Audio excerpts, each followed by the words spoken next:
Hey, ladies and gentlemen, thanks once again. I'm your host, Derek Lane.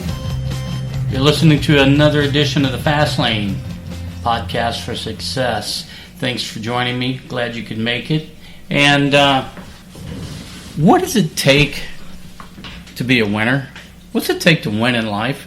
We've heard so many outrageous things from a host of different people and supposed gurus, people that know, and weirdos, whatever. For me, I believe that winning is being happy. Number one, it's just being happy with who you are, where you are in life, the pace that you're on, the journey that you're on, the future that's unfolding before you, the people that you're around, the influences that you make. I think that's winning. How do we do that, though? How do we concentrate on being the winner that we're capable of doing? I know we've all had missteps and miscues at any point in our life, in our career, in our relationships, and that's just human nature. I mean, we're designed to fail at some point so we can be taught lessons, so we can learn, so we can become better. No one was put here just being the best possible human being ever. I mean, look around you. You see other people and you see their flaws, and you think, wow, man, why do they do that? And why can't they do it differently and better? And just remember that you're in the middle of that mix. You're in the middle of society, and people may look at you and do the same thing. However, your goal as a person on your success journey is to be a person, an example, exemplary person, right? Okay, so number one, winning and being a winner means that you have to be confident and you have to demonstrate positivity, positive thoughts. I know that, there's the ton of books and programs, about positive thoughts, and they're good. I mean, don't get me wrong. And, I've read Norman Vincent Peale's, a gazillion times, and it's good stuff. Be positive. I mean, because there's a lot of information there. You have to understand being positive definitely outweighs being negative. But being positive and being confident, sometimes to do that we have to look inward and we reflect on our positivity and our positive attributes, our positive achievements. What have we done in the past that's been positive and have positive outcomes and created positive attributes for people around us? So keep up, with who you are and what you're doing, and say, hey, by and large, I do a really great job of being positive, and I'm very rarely negative. The goal is to be 0% negative, okay? So looking inward. Also look outward. Looking outward for positive reinforcements. Who have I helped? What have I done today to help someone else? What have I done today to help myself? What have I done today to strengthen my relationship with my significant other, with my coworkers, with the people that I interact with on daily, weekly, monthly basis? What have I done to do that? And kind of take stock of that, right? So who have you impressed? And who impresses you? Make sure that you're conducting proper body language, not slouching, not arms folded.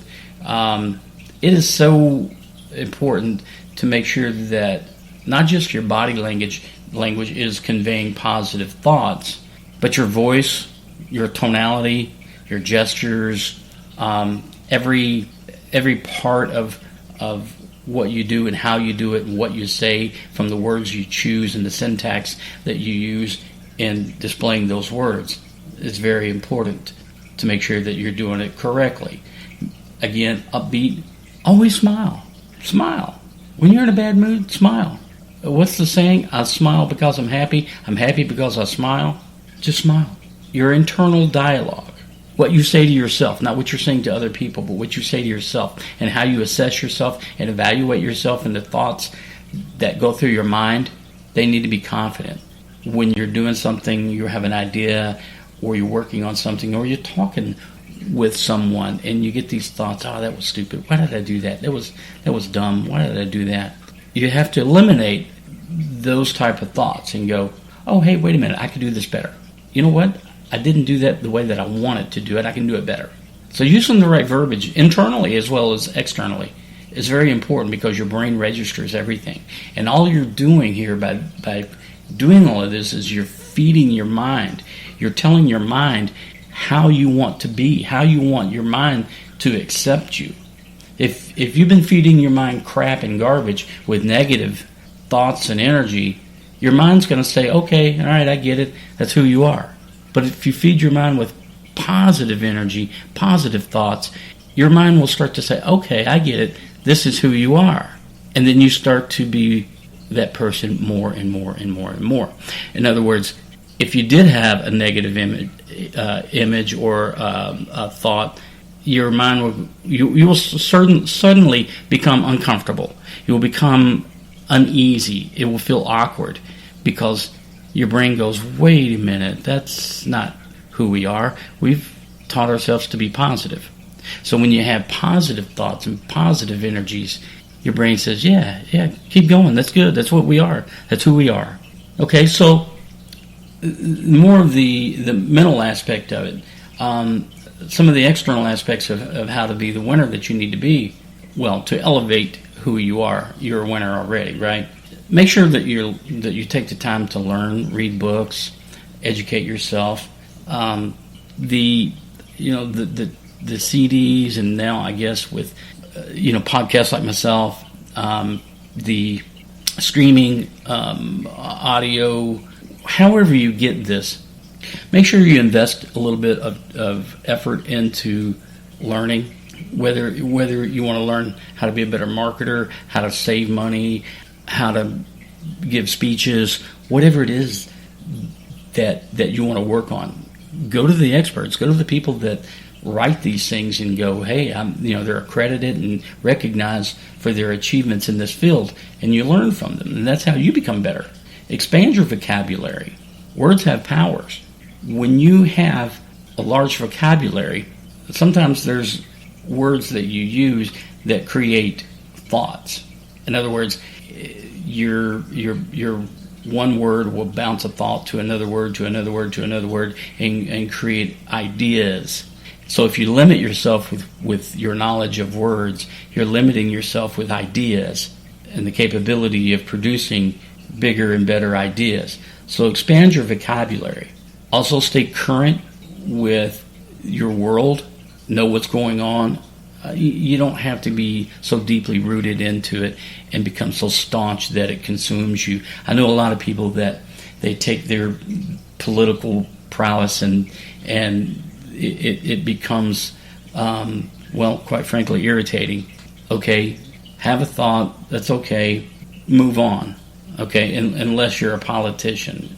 If you're not, and you're just concerned about being a winner in life, then don't get bogged down into someone else's tirades and their, the whole system of BS, as I call it. So understand that being current means just being current with, what's going on in your world. But also know your history. Know your history and know what went on in your world. Whatever interests that you have in categories of history, whether you know the history of music, you know the history of war, you know the history of trains, or whatever it is that interests you, take a little time to know it. Winners always have hobbies. Winners have hobbies that help them relax, takes their mind off of day-to-day things, allows their brain to kind of rejuvenate the juices, gives it a break for a minute, and allows you to do something just for fun that you enjoy. Whether it's model car building, playing music, making things out of wood, whatever it is. Have a hobby. It's very important to do that. Keep your mind open. Consider other possibilities. I've known some really smart people that were just so entrenched into one way of thinking that they wouldn't even allow other options to wouldn't even consider it. And I think you lose a lot. If you don't have to change your way of thinking, I'm not asking you to do that, but be open to the idea that, maybe there is a better way. And isn't that what we're really looking for? A better way, an easier way, more relaxed way, a more efficient way. So keeping your mind available to other possibilities certainly lends itself to doing that for you. Okay, also, winners don't allow setbacks to define them. It's not who they are. Everybody has a hiccup. Everybody has a misstep. That's life. It is life. But it's not you. It's not what you do. It's not who you are. What you do is you take those hiccups, those missteps, and you learn from them. And you start to understand, I kind of now see why I failed at this, because it was essential for me to fail here so I could grow over there. What I become now is a lot stronger because of the result of what I did that didn't work out. So failures are not just by nature just total failures. They're learning experiences that we have to go through. And sometimes we don't know that. And sometimes it takes a while to discover why we had that failure, that misstep. But there's almost always a reason for that to occur. Surround yourself with people that are interesting, that share like values, like interest. Network with positive people. Stay away from the naysayers. It truly is the old saying that birds of a feather flock together. They do. So if you're going to be an eagle and soar, don't run with the turkeys. Okay? Make sure that you're surrounding yourself. You network with positive people. All right? Winners also face their fear. They understand that fear is debilitating. It will hold you back. It will stop you in your tracks.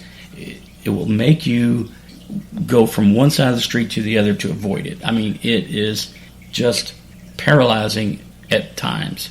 But winners understand that, and they understand just like missteps is a learning experience, so are fears. Fears, if you face them, you get them, you kick them in the butt, you move them along. You don't have to be afraid of them. You don't have to be afraid of the things that make your heart race, your palms sweat, your head ache.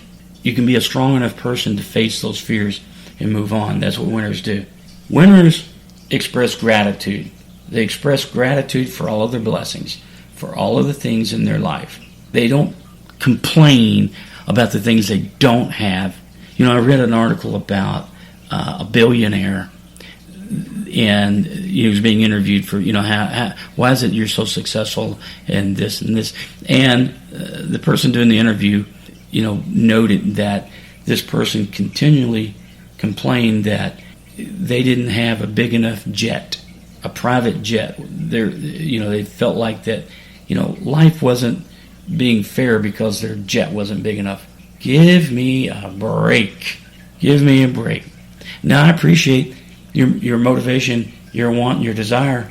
That's great. But don't complain about it. Just go do it. You want a bigger jet?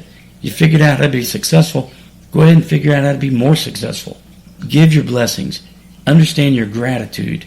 And when you understand and you're blessed, that you're grateful for all your blessings, the things that you have, not just your monetary things, that small jet, that huge mansion on the beach, the relationships you have with the people that mean the most. Don't ever forget that. If you're a father or a mother, make sure that you remember your children and you give blessings and thanks every day. Or your grandchildren or your parents or grandparents. The people around you in your life that mean the most. That have stuck by your side even when everything looked dark and bleak. And they stood there for you and they helped you. Give your blessings every day. Think about it. Okay, winners meditate. I won't get too involved into that. We've talked about that in the past.